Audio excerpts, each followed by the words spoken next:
സമർഖണ്ഡിന്റെ ഹൃദയഭാഗത്ത് ഒരു നിഗൂഢ സ്മാരകം നിലകൊള്ളുന്നു. ഐതിഹാസിക ഗുർ-ഇ-അമീർ, ചരിത്രത്തിലെ ഏറ്റവും ഭയപ്പെടുന്ന നേതാക്കളിൽ ഒരാളുടെ അന്ത്യവിശ്രമസ്ഥലം തിമുർ. 1404 നിർമ്മിച്ച ഈ ശവകുടീരം ഒരിക്കലും അദ്ദേഹത്തിന് വേണ്ടിയുള്ളതായിരുന്നില്ല.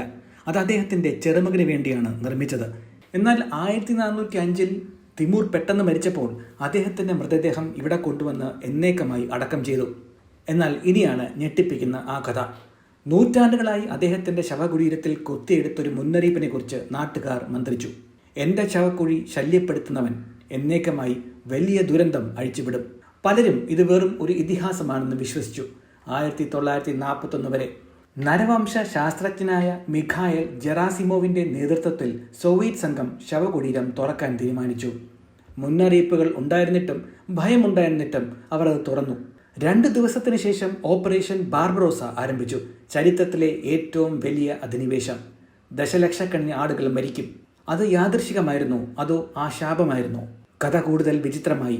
യുദ്ധം ക്രൂരമായി മാറിയപ്പോൾ കിംവദന്തികളും പരന്നു. അങ്ങനെ ജോസഫ് സ്റ്റാലിൻ തിമൂറിന്റെ മൃതദേഹം ഇസ്ലാമിക ആചാരങ്ങളോടെ വീണ്ടും അടക്കാൻ ഉത്തരവിട്ടു. താമസിക്കാതെ യുദ്ധത്തിന്റെ വേലിയേറ്റം മാറാൻ തുടങ്ങി. സോവിയറ്റ് യൂണിയൻ തിരിച്ചടിച്ചു. ചരിത്രം മറ്റൊരു പാത സ്വീകരിച്ചു. ശാപം ഒരു കെട്ടുകഥയായിരിക്കാം എന്ന് ചരിത്രകാരന്മാർ പറയുന്നു.